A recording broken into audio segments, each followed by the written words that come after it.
Good afternoon, Ms. Jowny. No? This will be my video lecture in legal aspects in the tourism and hospitality industry. Now today is July 19, 2022. It's a Tuesday afternoon.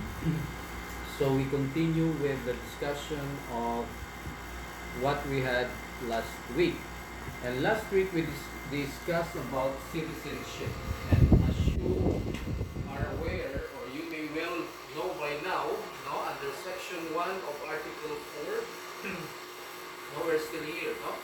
Under section 1, article 4 of our constitution, no, it mentioned the different individuals who will be considered as Filipino citizens. No, I want you to memorize this particular section because this is very important for you to determine whether an individual is actually a natural born citizen. No, this is what we are after. No, natural born citizen. No, I do not want to belabor this point because I have already discussed this, so that I could proceed to the next topic, which is the different modes, no, of acquiring citizenship.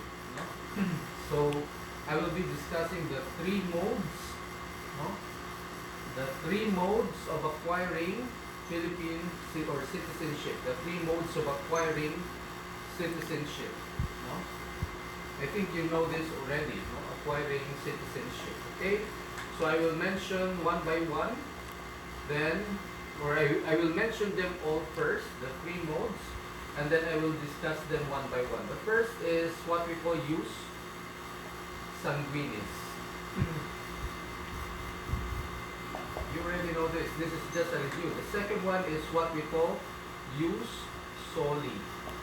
And the third is what we call naturalization. This one, naturalization, I already discussed to you last time. This is a process, no? This is a process, whether judicial or administrative. No, judicial or administrative, which will vest citizenship to a particular individual by virtue of an order, no? Coming from the judiciary or the administrative body, as the case may be. So I will be focusing my discussion on these two, no? Because these are very, very important. What do you think? What is the nationality principle being observed by the Philippines?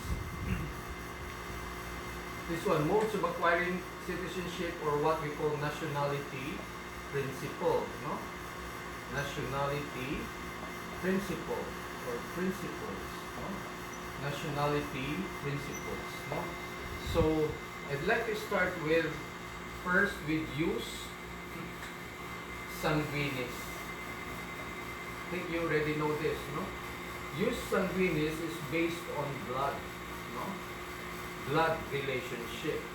So if you have a father or a mother who is a citizen of the Philippines, well, by virtue of section 1 of article 4, do you become a Filipino citizen by birth?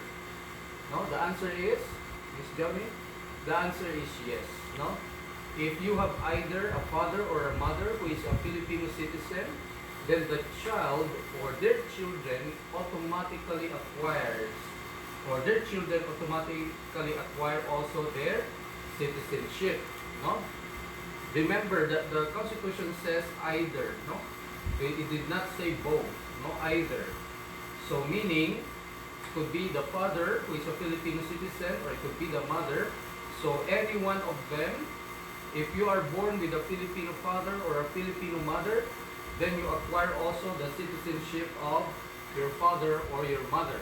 Because this principle, this nationality principle, is based on blood. No?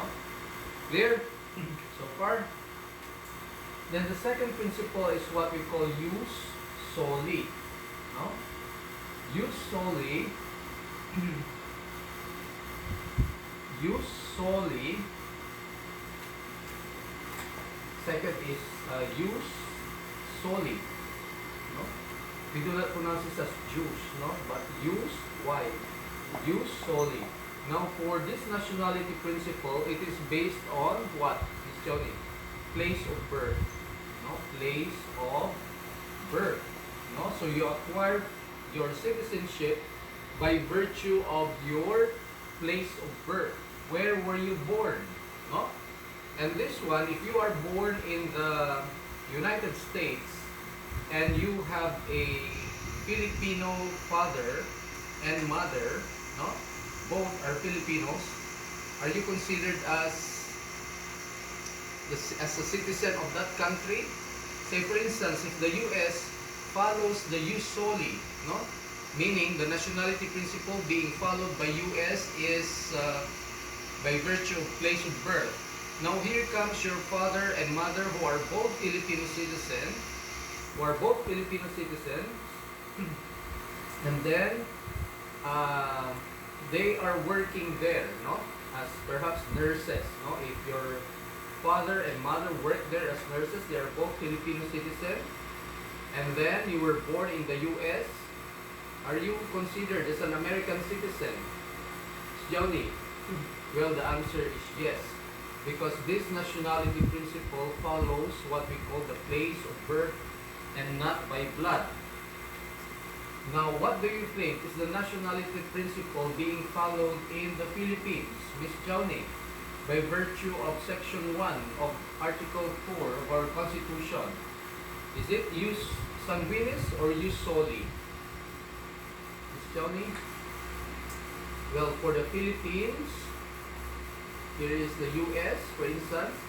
The nationality principle being followed by the Philippines is jus sanguinis. No? By virtue of course, impliedly by virtue of Section 1 of Article 4. So based on blood. How about in the US? What is the nationality principle being followed there? It is jus soli. By place of birth. No? Regardless of your nationality, as long as you are born in the US, then you acquire American citizenship. Okay? So you know now it's jus sanguinis in the Philippines. This is the nationality principle being followed by our country. Jus soli in the case of the United States of America. Okay? Clear so far? Now I'd like to move on to another topic because we have to leave this for lack of material time. We do not have so much time to be discussing all the laws that are applicable for the tourism and hospitality industry.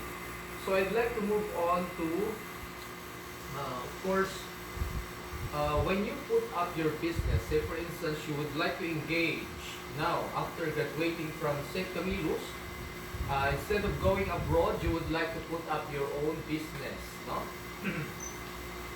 Business, right? Because you want to be an entrepreneur. And of course, if you would like to put up your business, it has something to do with the tourism industry or hospitality industry. You would like to venture this time because you are now a graduate of tourism management and you would like to have your own business. Say for instance, a travel agency,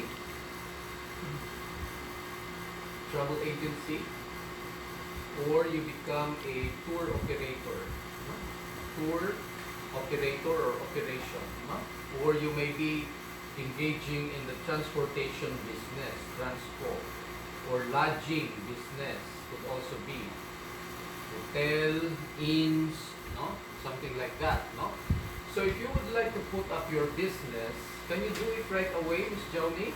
You just put up your own business without considering the different factors that may be involved in the, of course, what you should be concerned about will be these factors: the establishment of the business, how do you establish the business, the operation of the business, no, later on once it is established, and of course the management of the business, no? How are you going to operate? How are you going to manage the business? Of course, this one, establishment, has something to do with the licensing requirements, no? registration and licensing. No? Before you could put up your business, of course, you have to establish it first. You have to consider the registration requirements as well as the licensing requirements. Now here, when you put up your own business, of course, there are different factors to consider. No? You just do not put up your own business without knowing what, Miss Joni? Without knowing your market. No? This is the first thing that you should do. You have to know your market first for you to succeed in your business. And when we talk of the market, of course, we are talking about your clients or your clientele. There, Miss Joni? So, you cannot do away with this, studying your market and your prospective clients. And how do you do that? How do you study your market? How do you study your clients or your clientele? How, Miss Joni? Well, in the form of what we call the FS or feasibility. I think you have a subject on this, no? Feasibility study. No? So you have to study it first. You just do not put up your own business without knowing your market. And also, it's not only knowing your market, though, it's not only knowing your market, what else do you have to consider? Aside from registration and licensing requirements, of course, you also have to consider your capital, no? Correct? Your capital, the form of business organization, no? The form of business organization, this is also very important, no? Based on the capital, you also have to think about your human resources, diba? Your human resources. You also have to think about the location where you would like to put up your business. Of course, I told this to you, your registration and licensing requirements. Registration and licensing, these are two different things, no? And then what else are you going to consider aside from location? The capital, no? Form of business organization, human resources, the location, registration, and then of course you also have to think about the nature, very important, the nature of your business where you would like to engage in. No, the nature, no? What is the business that you are applying, etc. There are other factors, correct? So you consider this, you consider that, you consider that, and all other factors that you can think of. Now, I'd like to concentrate on this because this has legal implications. This is legal. No? There may be problems that you may encounter with respect to the formation of business, form of business organizations. No? Okay, Ms. Johnny, I think this is a lot easier for you already because you have taken this the first time last semester. No? So here, we talk about the form of business organizations. No? Form of business organizations. And what can you think? When we talk of the forms of business organizations,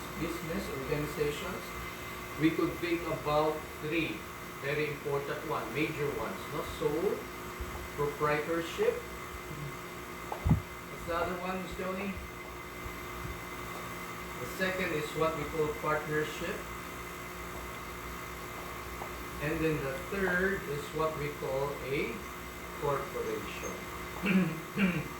Now, in this case, these two are under, if you want to register your partnership or your corporation, it has to be handled by the SEC or the Securities and Exchange Commission. This one is being handled by the DTI through the Bureau of Trade Regulation, Bureau of Trade Regulation, and Consumer Protection. This is where you register your sole proprietorship, not the DTI, but for partnerships and corporations, you register them at SEC or Securities and Exchange Commission. Now, I'd like to talk about this first because this is very common. No? sole proprietorship. Let us discuss sole proprietorship first, because if you are just starting your business, the form of organization that comes to your mind would be the sole proprietorship. No, why is that? Well, because you do not have to, you are just starting it out, so you do not think of a big business right away. So the rule here in business is that start small. No? Start small, and of course, this is the way by which you have to start small, through the formation of a sole proprietorship first, but you have to think big. This is the rule in business, no? Think big. Here, Miss Johnny, so start small, but you need to think big. And how do you start small? Well, by putting up a sole proprietorship first. Understand? And where do we register this again, Miss Johnny? At the DTI. No? So supposing if you have already decided on the nature of business, say for instance a travel agency, for instance, you want to put up a travel agency with this form, a sole proprietorship. So how do you go about it, Miss Johnny? How do you go? If you want to put up your own travel agency because you are a tourism management graduate, so how do you put that up? Well, you put this up through the registration of your travel agency. So you have to register it first. You have to think of the name of your travel agency. Register this first. And where do you register? DTI. So register this first. Of course, you have to say, for instance, if you want to call this travel agency as Jaunis Travel Agency, you want to register this, then you go to the DTI. Now, nowadays, the DTI is an agency, government agency that is business friendly. When I say business friendly, there is no hassle anymore. No? It's very easy to register your business. No hassle or hassles. No? And how do you do that? You go to the office of the DTI in Dagupan. No? They are situated there near Nepo Mall. No? They have a building there, the DTI. You go there. Then you say, I'd like to register my travel agency by the name of Jaunis Travel Agency. No? Travel agency, for instance. So what will you going to present, Miss Joni? Because this is sole proprietorship. Remember, it is sole proprietorship yet. So what will the DTI require you to present so that you could register this name of your business entity? Well, the DTI will just require you your ID. And you fill out the form, the application form. And how long will it take the DTI to process your registration of your business entity? I told you the DTI is now a government agency that is business friendly. So it will not take 1 day, it will not take the half day. It will only take them 15 minutes to register your business. Clear, Ms. Jody? So you go to the DTI to register the name of your business entity or business organization. But remember, Ms. Jody, what we are talking is just the registration requirement. You just register the name of your business. It does not involve, when you register your business at the DTI, it does not involve licensing, the licensing requirement. And where do you go to get your license so that you could operate your business? Okay, I have already the registration of my travel agency issued by the DTI. Now I want to operate already, no, in my area.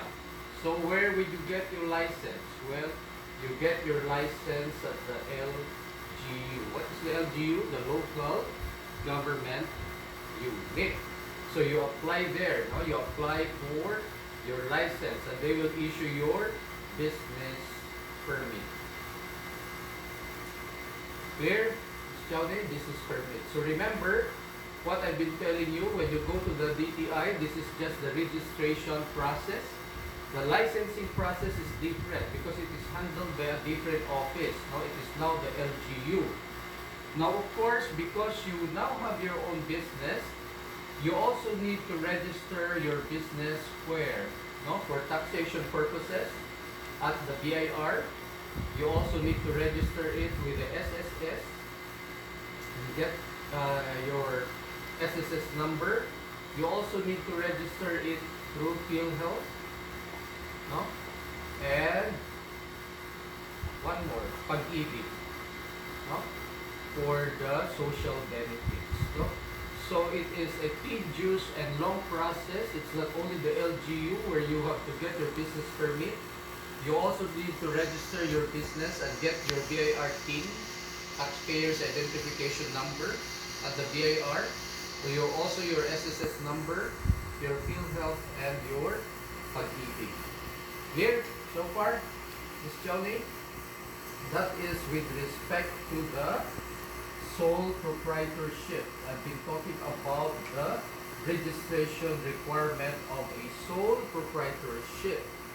Now we go back to this discussion of the sole proprietorship. When I say sole proprietorship, how many members are there, or how many business owners are there? Just tell me. When we talk of sole proprietorship, there is only one, and that one is usually the owner. So, is it easier to form? The answer is yes. Is it easier to manage? The answer is yes. Is it easier to operate? The answer is also yes, because there's only one. Aside from that, because you are the owner, you are also the manager, you are also the employee, so in case this business did not make it or becomes a failure, definitely there is nobody to be blamed except yourself, no? But the problem in the case of this form of business organization, the only problem here is that your liability is unlimited. So, unlimited in the sense that pag may utang ka, if you have your debts, you have your liabilities, they could go, your debtors, or your creditors rather, your creditors could go even to your personal assets, no? Personal assets. They could even get your personal assets to pay off your liabilities and other obligations. Why is that? Well, because there is no distinction between your personal life and your business anymore. They are treated only as one. Okay? Clear so far, Ms. Johnny? Now, before I move on, I will be discussing tomorrow the other two business organizations, but I would like to start already with an overview of the two other business organizations. What did I say again? What are the two other business organizations? We have the partnership, and the other one is what we call the corporation. No? Here, I told you earlier, this one is governed by, or the registration of a partnership or a corporation is done at the SEC, no? Securities and Exchange Commission. And they have a regional office at Baguio City, no? The Cordillera Administrative Region. The registration, I repeat, would be at SEC. But of course, again, here comes again the licensing process. When we talk of the licensing, where do you go to also? You go to the LGU to get your business permit. Okay? You have to get your business permit at the LGU. Okay, I will be discussing this tomorrow so that it will be a lot easier for you. Now, your assignment is this. Because you will be discussing already partnerships by tomorrow, I'd like you to list down, or first, what are the different, this will be your assignment number 7, I believe. No? This is your assignment number 7. which I am assigning today, July 19. Okay, list this down. You have to write this down. What are the different forms of partnership? Miss Shelby. What are the different forms of partnership? Explain each one. That's number 1. Number 2, what are the different types of partners? No? The first one is forms of partnership. Then the second one is types of partners. Also, you explain each one. Number 3 will be, what are the essential elements of a partnership? Explain. What are the essential elements of a partnership? Meaning, these essential elements, all of them have to be complied with, no? Because they are essential elements. Okay, that is all for now. Good afternoon, Ms. Kelvin.